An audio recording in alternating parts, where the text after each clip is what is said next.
Hello my lovely student, welcome again to my channel. So आज हमारी series का day 2 होने वाला है। आज भी हम यूनिट फर्स्ट एटॉमिक स्ट्रक्चर से ही कुछ ऑब्जेक्टिव क्वेश्चंस को डिस्कस करेंगे।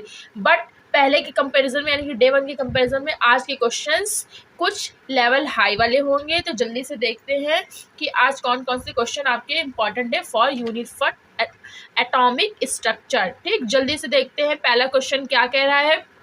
जैसा कि आपको पता है आपकी रोज़ वीडियो 9 PM पे अपलोड हो जाती है 9 बजे रात में, तो ज़रूर से वीडियोस को वॉच करें। डे 1 का लिंक मैं डिस्क्रिप्शन में डाल दूंगी, आप जाके ज़रूर वॉच करिए और अच्छे से ऑब्जेक्टिव क्वेश्चंस की अपनी तैयारी करिए अगर अभी तक आपने नहीं करी है। तो जल्दी से देखते हैं पहला क्वेश्चन क्या कह रहा है। कह रहा है which of the following is double dumbbell shape.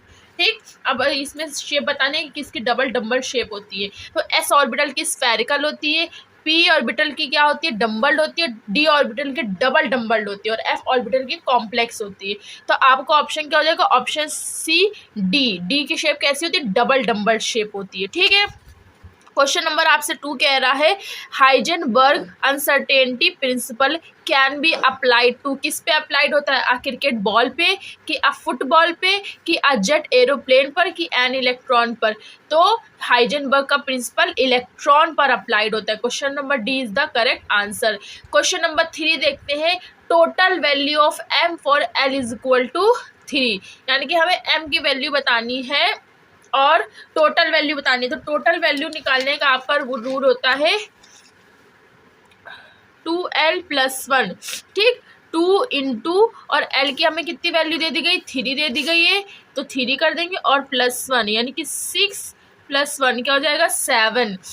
ठीक, तो आपको ऑप्शन नंबर क्या हो जाएगा, ऑप्शन नंबर फर्स्ट आपका 7 इज द करेक्ट आंसर हो जाएगा। 2l+1 से हम लोग m की टोटल वैल्यू निकालते हैं। ठीक है, क्वेश्चन नंबर आपसे 4 कह रहा है the Schrodinger time dependent equation can be written as.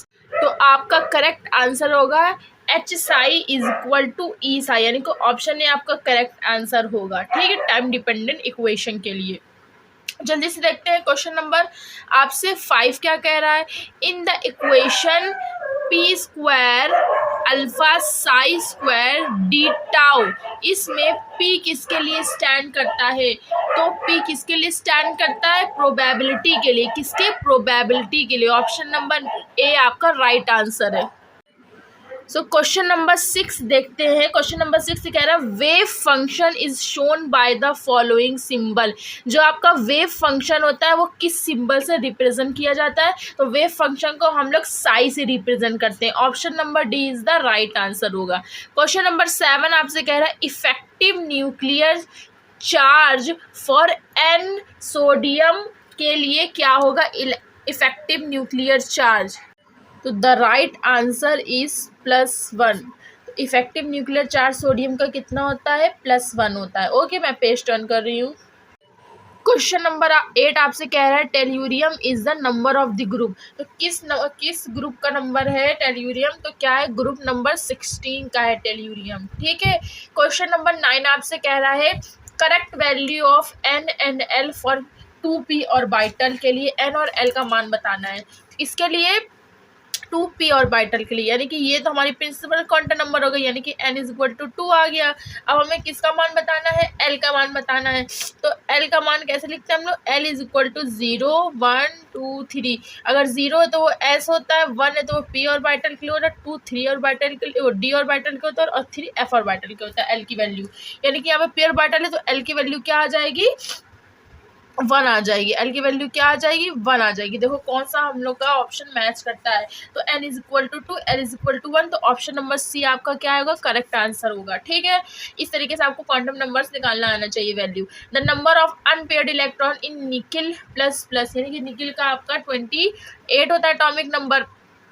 इसमें से आप क्या करोगे, 2 इलेक्ट्रॉन को लूज कर दोगे, दे दोगे। ठीक, आपके पास 26, तो अब उसका आप कॉन्फ़िगरेशन अकॉर्डिंग टू आप वाउ बनाओगे तो आपका कितने अनपेयर्ड इलेक्ट्रॉन बचेंगे, 2 अनपेयर्ड इलेक्ट्रॉन बचेंगे। ऑप्शन नंबर बी आपका करेक्ट आंसर होगा।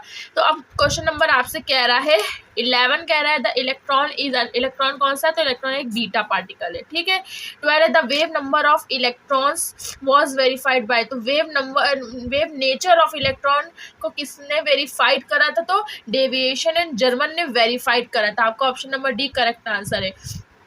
क्वेश्चन नंबर आपसे 13 कह रहा था relation between frequency velocity and wave number, तो आपका option number C is the right answer होगा। ठीक, v equal to C into mu बार।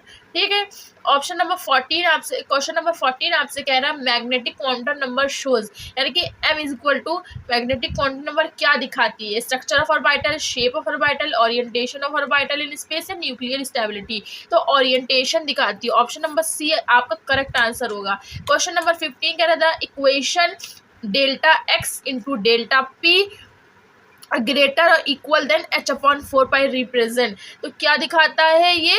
क्या ये डी ब्रॉगली की इक्वेशन है? क्या हाइजेनबर्ग प्रिंसिपल है? क्या ये अबाउ प्रिंसिपल है? क्या ये हुंड रूल है? तो ये क्या हाइजेनबर्ग प्रिंसिपल है। ठीक है, हाइजेनबर्ग प्रिंसिपल है। कहने का मतलब ये डेल्टा एक्स पोजीशन को दिखाता है और डेल्टा पी मोमेंटम को दिखाता है, यानी कि किसी भी हम एटम का दो में से एक ही चीज़ को डिफाइन कर दिया। अगर हमने उसकी पोजीशन बता दी तो हम मोमेंटम को नहीं बता सकते, अगर हमने मोमेंटम बता दिया तो पोजीशन को नहीं बता सकते। यही था प्रिंसिपल, यही था इनका रूल, हाइजेन प्रिंसिपल, यानी कि अनिश्चितता का रूल था हाइजेनबर्ग का। ठीक है, तो क्वेश्चन नंबर 16 आपसे कह रहा है calculate the total number of orbital for n is equal to 4। अब यहाँ पे बताओ टोटल नंबर ऑफ ऑर्बिटल कह रहा है, तो ऑर्बिटल का अगर आपको टोटल नंबर निकालना होता है तो बस आपको कुछ नहीं करना है, n स्क्वायर आपका रूल होता है। ठीक है, n की वैल्यू कितनी दे दी गई? 4 दे दी गई, आप इसका स्क्वायर कर दो, 4 4 जा 16, यानी कि कितने ऑर्बिटल्स हो गए हैं? 16 ऑर्बिटल्स हो गए। ठीक, अब आपको पता है एक ऑर्बिटल में कितने इलेक्ट्रॉन जाते हैं? 2, एक क्लॉकवाइज एक एंटी क्लॉकवाइज। अगर आपसे पूछ ले इतने ऑर्बिटल में कितने इलेक्ट्रॉन जा सकते हैं, तो 2 से आप मल्टीप्लाई करोगे, 16 2 32, यानी कि 32 इलेक्ट्रॉन फिल किए जा सकते हो। कितने ऑर्बिटल है? 16। तो आपका आंसर हो गया आपका ऑप्शन नंबर डी 16 आपका राइट आंसर हो गया टोटल ऑर्बिटल। क्वेश्चन नंबर 17 आपसे कह रहा है the unit of Planck's constant, Planck's constant की यूनिट क्या होती है? तो प्लांक्स कांस्टेंट की यूनिट एक तो जूल पर हर्ट्ज होती है, ये आपको याद रखना है, या तो जूल पर सेकंड होती है, जूल पर सेकंड या जूल पर हर्ट्ज। तो आपका ऑप्शन नंबर सी आपका करेक्ट आंसर हो जाएगा। क्वेश्चन नंबर 18 कह रहा है for azimuthal quantum number L is equal to 2 है तो द ऑर्बिटल इज, तो L इज इक्वल टू 2 है तो कौन सा ऑर्बिटल होगा? अभी मैंने बताया कि L, अगर L की हम लोग कैसे निकलते हैं, L की वैल्यू होगा 0 1 2 3, अगर 0 तो S ऑर्बिटल है, 1 है तो P ऑर्बिटल है, 2 है तो D ऑर्बिटल है, 3 है तो F ऑर्बिटल है। तो हमसे क्या कर रहा है? 2 कह रहा है, तो वो कौन सा ऑर्बिटल में जाएगा? D ऑर्बिटल में जाएगा। L इज इक्वल टू 2 है ना, तो ऑप्शन नंबर सी आपका करेक्ट आंसर हो जाएगा। क्वेश्चन नंबर आपसे 19 बोला which quantum number gives the number of angular nodes, कौन सी क्वांटम नंबर एंगुलर नोड्स को भी बताती है? तो एंगुलर नोड्स को बताती है azimuthal quantum number, azimuthal quantum number हमारी बताती है जिसे हम एल से रिप्रेजेंट करते हैं एंगुलर नोड्स को। लास्ट आपका डे 2 सीरीज का क्वेश्चन है, बहुत इंपॉर्टेंट क्वेश्चन है सारे ही। कह रहा है any 2 electron is an atom can not have the same 4 quantum number, the term for the principle is, यानी कहने मतलब किसी भी एटम के लिए चारों क्वांटम नंबर बराबर नहीं हो सकती है, उसमें से कुछ ना कुछ डिफरेंस होगा।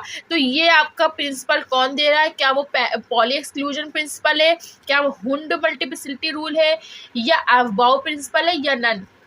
तो आपका क्वेश्चन नंबर 20 का आंसर होगा पॉली एक्सक्लूजन प्रिंसिपल। पॉली ने कहा कि चारों क्वांटम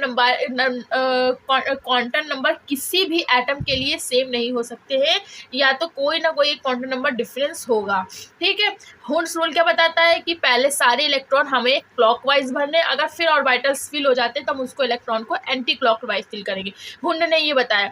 अबाउ क्या बताता है? अबाउ ये बताता है कि हमको इलेक्ट्रॉनिक कॉन्फ़िगरेशन कैसे बनाना है किसी भी एटॉमिक नंबर का। ठीक है, और कुछ नहीं, तो आपका option number A is the right answer. तो इसी सीरीज़ के साथ डे 2 के सीरीज़ के साथ हमारा unit number first atomic structure के क्वेश्चंस हमने कंप्लीट कर लिए। नेक्स्ट वीडियो में हम बात करेंगे यूनिट 2 से रिलेटेड क्वेश्चंस की, तो ज़रूर वीडियोस को वॉच करिए और 9 PM पे ज़रूर ऑनलाइन आके वीडियोस को वॉच कर लिया करिए। मैं अब रोज़ आपको 9 PM पे वीडियो अपलोड कर दूँगी। आपके पास ज़्यादा टाइम नहीं है, इसलिए अच्छे से प्रैक्टिस करिए, क्वेश्चंस की बहुत प्रैक्टिस करिए। तब तक के मिलते हैं नेक्स्ट वीडियो में।